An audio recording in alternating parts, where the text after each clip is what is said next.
బాలయ్య గారి cinema post phone అయింది కదండి. సో ఒక ఆడియన్గా మీకు ఎలా అనిపిస్తుంది? చెప్పేదంటే నీకు చాలా బాధగా ఉంటుందండి.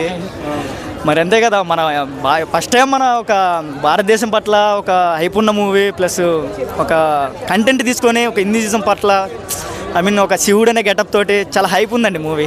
సో చాలా బాధగా ఉందండి.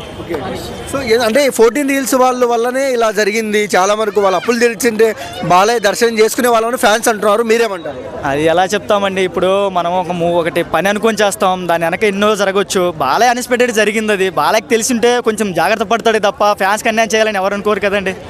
సో అది అలా మిస్టేక్ జరగడం తప్పే, జరుగుతుంటాయి. సో మిస్టేక్ జరిగినా కానీ కష్టాలను దాటుకొని వస్తుందండి సినిమా. ఇబ్బంది అయితే లేదు, పక్క బ్లాక్ బస్టర్ పడుతుందండి, దాంట్లో అయితే రిస్క్ లేదు. శివుని సినిమాలు చూస్తున్నాం మనము ఇండస్ట్రీలో. అంజీ సినిమా కూడా ఒకప్పుడు ఇలానే ఆగింది, డమరుకన్ సినిమా కూడా ఇలానే ఆగిపోయింది.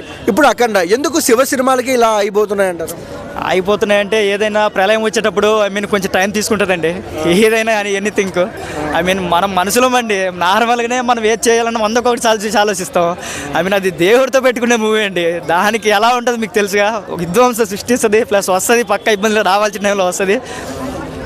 అంటే 1 చూసాము, థియేటర్లు సౌండ్ బాక్సులు పడిపోయాయి. 2 పరిస్థితి ఏంటి? 2 పరిస్థితి అంటే చెప్పాల్సిందంటే మ్యాక్సిమం చెప్పాలంటే డాక్టర్ని హాల్కి తీసుకెళ్ళాలి, ఒక డాక్టర్ని ఉంచాలండి నాకు తెలిసినంత వరకు. మ్యాక్సిమం ఏంటండి ఆ తమను బీజిఎం ఏంటి, అసలు ఆ బ్యాక్గ్రౌండ్ మ్యూజిక్ ఏంటి.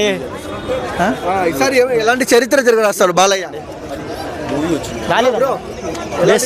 చరిత్ర తిరిగి రాస్తాడు బాలయ్య. పర్లేదండి, చరిత్ర అంటే బాగానే ఉందండి, బాగానే ఉంటుంది మూవీ, బాగుంటుంది. కలెక్షన్ ఎంత రావచ్చు బ్రో? కలెక్షన్ వస్తుంది అండి, పర్లేదు. ట్రైలర్ వచ్చింది కదా, అంచనాల పరంగా చెప్పాలంటే ఫ్యాన్స్ ఎక్కువ ఉన్నారు కదా, పర్లేదండి. ప్రతి ఒక్క లైక్ చేస్తారండి, ఇబ్బంది లేదు. పొరపాటున సంక్రాంతికి సినిమా వస్తే పరిస్థితి ఏంటన్న?